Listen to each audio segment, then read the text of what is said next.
In my many years as a teacher, and even in my many years as a traveling preacher, I have always found it useful to have a visual when teaching or presenting something, whether it's on a chalkboard or perhaps a map.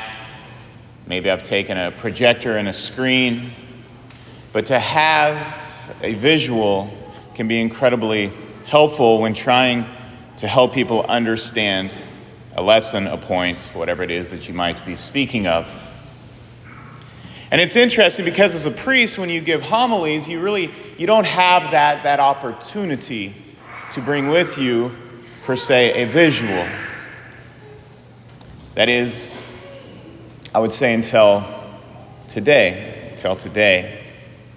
On Thursday night, I was in the pews praying as a part of our $7 holy hour. Once a month, we have a holy hour as a parish family, and I was sitting there in the third pew and looking at the beautiful sanctuary here, reflecting upon the passion of our Lord, this which we just heard in the gospel, wondering what it was that I would preach. And I looked up and recognized that this morning I do indeed have perhaps the perfect visual.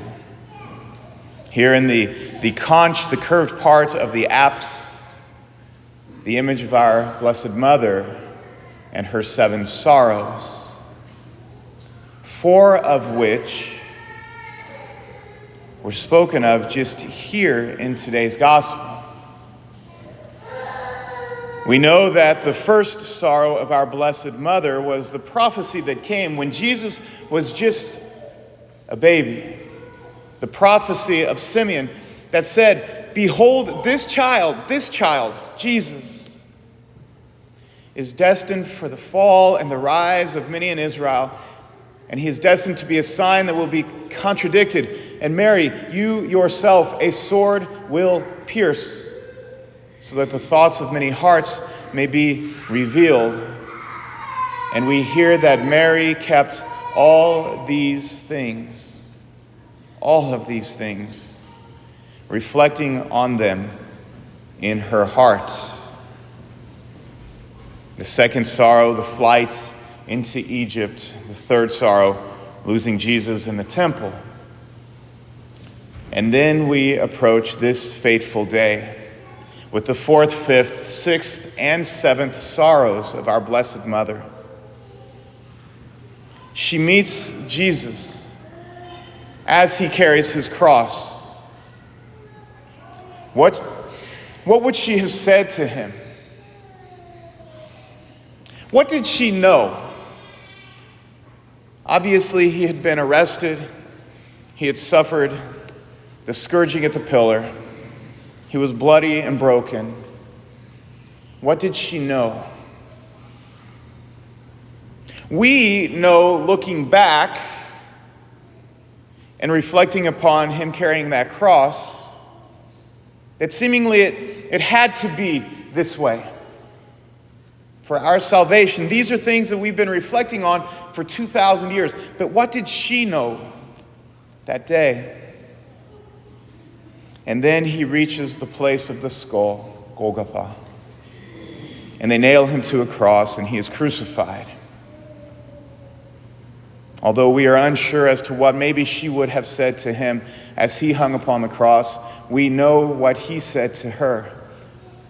As she stood next to John, he said, "Woman, behold your son. Son, behold your mother." In essence, giving his mother to John, but not only to John, to all of us throughout the centuries. Let her be your mother. And then he bowed his head and he died. What must that have been like for her? What must that have been like for her?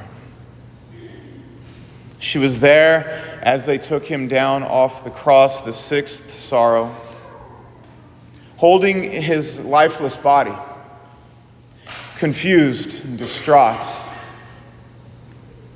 And she was there as well as he was buried, the seventh sorrow. Seeing the tomb closed must have been very painful.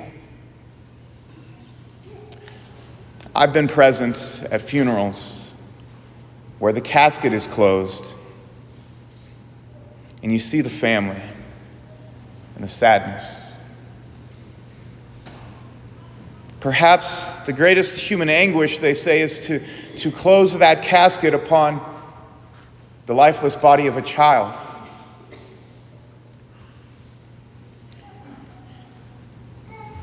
And this is what she experienced that day. If you do the math, Mary was probably not much older than I am now as Jesus died upon the cross and she had to bury him. And she walked away, again, holding all of these things in her heart, wondering, pondering, heartbroken, and sad. Yet there must have been something within her that continued to believe, to know that it was not the end. She was not, I'm assured of it, she was not, as she left the tomb that day, without hope.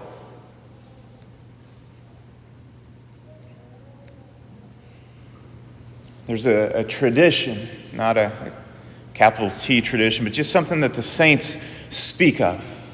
Nothing in the church has ever verified that this is the way that it was.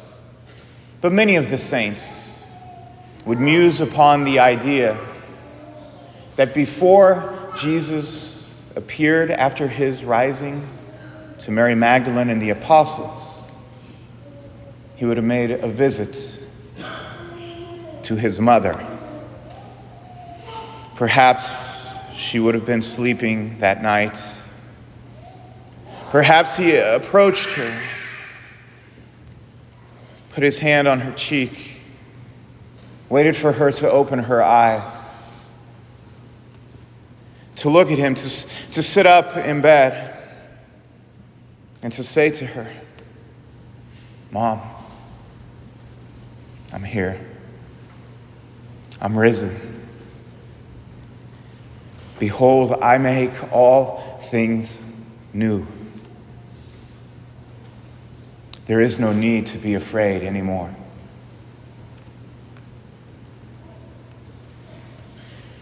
I'd just like to invite all of you into that same thought, that on your darkest day,